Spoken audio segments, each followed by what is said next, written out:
हर दिन एक भिखारी दरवाजे के पास आकर भीख मांगता था और घर का मालिक हमेशा घर के बाहर आते ही उसे देखकर फिर जाया करता। कई बार उसके लिए गालियां भी बकता। वो कहता, तू जिंदा ही क्यों है? पूरी जिंदगी ऐसे ही भीख मांगेगा क्या? धरती का बोझ क्यों बना बैठा है? और कभी कभी उस भिखारी को गुस्से में वह धक्का भी मार दिया करता। इतना कुछ हो जाने के बावजूद अधिकारी के मुंह से सिर्फ यही निकलता कि भगवान भगवान तुम्हारे पापों को माफ करे। एक बार सेठ को धंधे में बड़ा नुकसान होने की खबर मिली। सेठ बहुत परेशान था कि तभी उसके दरवाजे पर वही भिखारी आया। गुस्से में अपना आपा खोते हुए सेठ ने उस भिखारी को पत्थर दे मारा। पत्थर लगने के कारण भिखारी का सर फूट गया और उसके सर से खून बहने लगा। फिर भी दर्द से कराहते हुए भिखारी ने इतना ही कहा, भगवान तुम्हारे पापा को माफ करे। भिखारी वहां से चला गया। सेठ सोच में पड़ गए। भिखारी को पत्थर मारा, फिर भी उसने सिर्फ प्रार्थना की। सेठ का गुस्सा शांत हुआ। शेर का मन शांत हुआ भिखारी का रहस्य जानने के लिए। सेठ ने भिखारी का पीछा करना शुरू कर दिया। भिखारी जहां जहां जाता सेठ उसके पीछे जाता। सेठ ने देखा कि कोई उसको खाना देता, कोई उसको मारता, कोई अपमानित करता तो कोई गाली देता। लोग भिखारी के साथ चाहे जैसा व्यवहार करते, लेकिन भिखारी सबके लिए एक ही प्रार्थना करता, भगवान तुम्हारे पाप माफ करें। अब रात होने को आई थी। भिखारी अपने घर जाने के लिए लौटा। वो अपने घर पहुंच गया, लेकिन सेठ अब भी उसका पीछा कर ही रहा था। एक पुरानी टूटी हुई खटिया पर एक बूढ़ी औरत लेटी हुई थी। काफी कमजोर और बीमार लग रही थी। वह भिखारी की पत्नी थी। अपने पति को वापस आता देख वह खाट से उठ खड़ी हुई। पत्नी ने अपने पति के भीख वाले कटोरे में देखा, उसमें सिर्फ आधी बासी रोटी थी। उसे देखकर वह बोली, आज बस इतना ही मिला? और हाँ, आपके सिर से खून निकल रहा है, ये चोट कैसे लगी?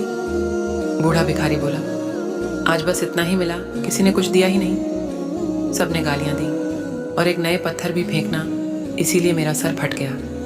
एक गहरी ठंडी सांस लेकर बूढ़ा भिखारी फिर से बोला, ये मेरे ही पापों का फल है।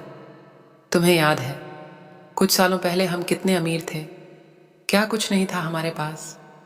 हमारे पास हर चीज़ ज़रूरत से ज़्यादा थी, लेकिन हमने कभी दान नहीं किया। और उससे भी बुरा हमने उस अंधे भिखारी के साथ किया जो हमारे द्वार पर भीख मांगने आया करता था। बूढ़ी पत्नी की आंखों में आंसू आ गए। वह बोली, हाँ, हम उस बेचारे अंधे के साथ बहुत बुरा करते थे, उसका अपमान करते थे।